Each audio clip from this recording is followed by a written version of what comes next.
Have you ever wondered why people say that it is not worth growing fruit trees from seed? Stick around because there's a lot more to this story than meets the eye.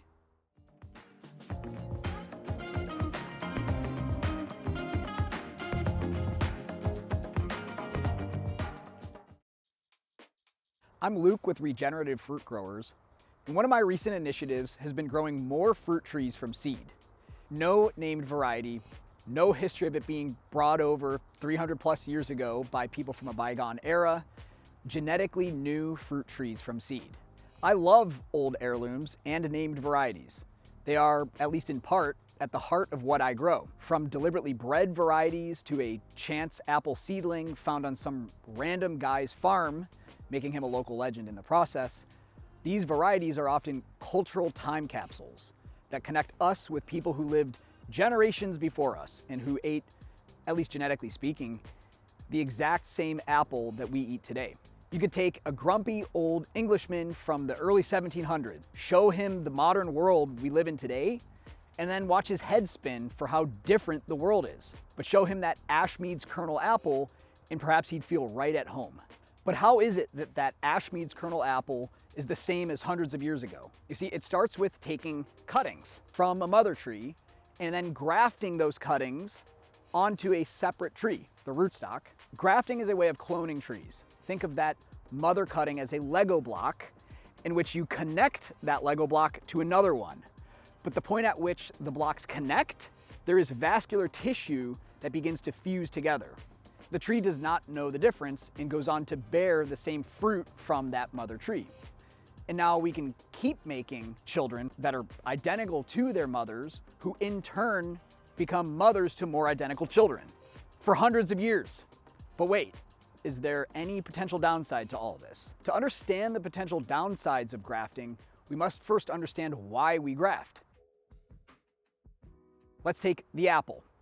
It turns out for fruit trees, apples are extremely genetically diverse with over 56,000 genes within their genome, more than double the amount that humans have. Now that is a ton of genetic information and a lot of genetic variability, especially given that when an apple is grown from seed, one of that seed's parents, with its 56,000 genes, exchanged information with another parent who had a whole different set of 56,000 genes. The apple seed will then go on to become a tree that will produce genetically unique fruit, because after all, that tree itself is genetically unique, just like all of us humans with our two parents that made us. The tree from that seed will have a whole lot of diversity, and part of that diversity includes flavor diversity. Yep, flavor diversity. So everything from the apple tasting like a bitter sock to an apple tasting like fruity, creamy, tropical yumminess. But when we stumble upon that apple full of fruity, creamy, tropical yumminess, how are people to preserve the apple's genetics given that growing this newly created apple's seeds won't give us a tree genetically identical to its mother? The answer is by grafting. Okay, so now we know some of the science behind grafting and why we graft, but we still don't know its potential downside, especially when we're grafting these old heirloom varieties over centuries. Well, here it is. Remember that notion of heirlooms creating cultural time capsules, i.e. the grumpy old Englishman from 300 years ago recognizing nothing in the modern world except for his old Ashmead's Kernel apple? Well, in the process of becoming a cultural time capsule, these heirlooms also become genetic time capsules. That is, if an apple tree were originally discovered 300 years ago and its genetics were continually cloned since then the tree's genetics have effectively been halted. And since a lot has changed in the world, for starters, the Industrial Revolution, mass migrations of people, resources, but more importantly, when it relates to trees, pests, diseases, etc., we've carried these around in the process. And that means that these pests and diseases have had 300 years to figure out how to exploit that apple tree's older genes and therefore its immune system. Herein lies the potential downside to grafting. Now, in another video, we'll discuss how to think about pests and diseases in a more holistic way, especially as it relates to growing old heirloom varieties, and doing so without the need to spray intense chemicals that can weaken the tree's immune system, thereby making them dependent on us as in effect, external immune systems. And I'm not saying that we shouldn't continue to grow named varieties, but rather that we shouldn't only grow them. A huge benefit to growing named varieties, however, is the abundance info we have on them, including the variety's cold hardiness, its harvest period, flavor, etc. And we know what we're getting with named varieties. They're clones. But there are also many other reasons for us to grow from seed, including the tree being in metabolic balance from the get-go, not having a sensitive graft, breeding for cold climate adaptability, flavor, etc. It's another tool in our arsenal of fruit growing, and an important one. But one of the biggest reasons that we should be growing from seed is to allow for that plant genetic interface with your local extreme environmental conditions. This is how genes evolve. In recent years, my trees saw blisteringly cold temperatures at life or death times for the plant, including a fall frost where the plants experienced minus 10 degrees Fahrenheit on October 26th of 2020. Certain named varieties that I had been growing for years perished because their cell membranes, which are mainly composed of water, were still vulnerable. Thereby, when they saw that early frost, they just burst. But I also had a lot of plants from seed that were able to withstand that freeze. To be fair, a few of those seedlings did perish. But you know what? Good riddance. The seedlings that survived. And so now I know that they can withstand such harsh weather events.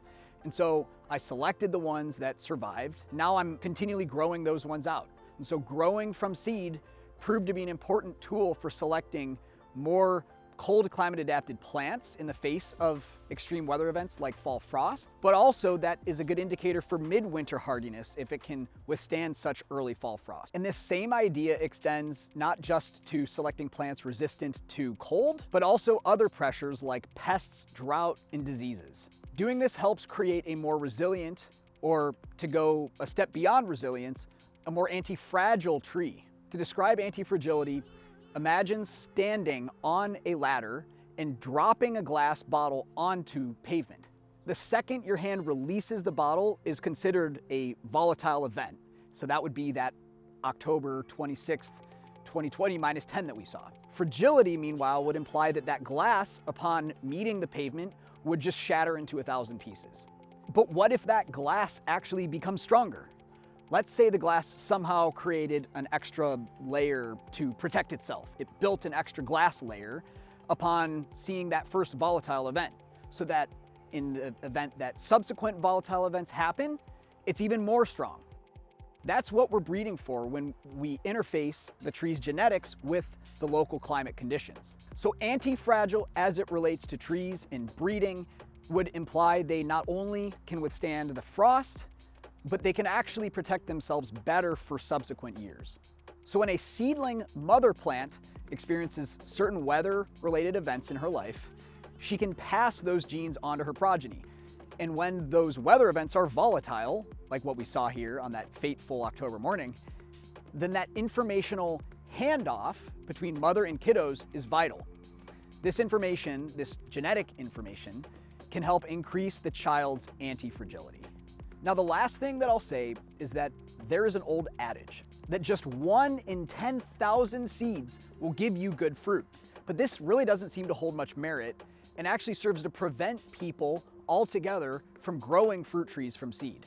A breeder friend of mine in Minnesota observes that 1 in 7 apples that he grows from seed have excellent flavor, whereas 3 or 4 of them are pretty good, and then the remaining 2 or 3 aren't as good for fresh eating. Now, some of the odds of getting an excellent tasting apple are probably pretty low and are definitely not 1 in 7, but if you are trying to meet the criteria set by the industrial food system, if we're talking about apples, resistance to browning when you cut into the apple, or resistance to bruising, these are commercial industrial characteristics that we may not need to strive for achieving in our own home growing context.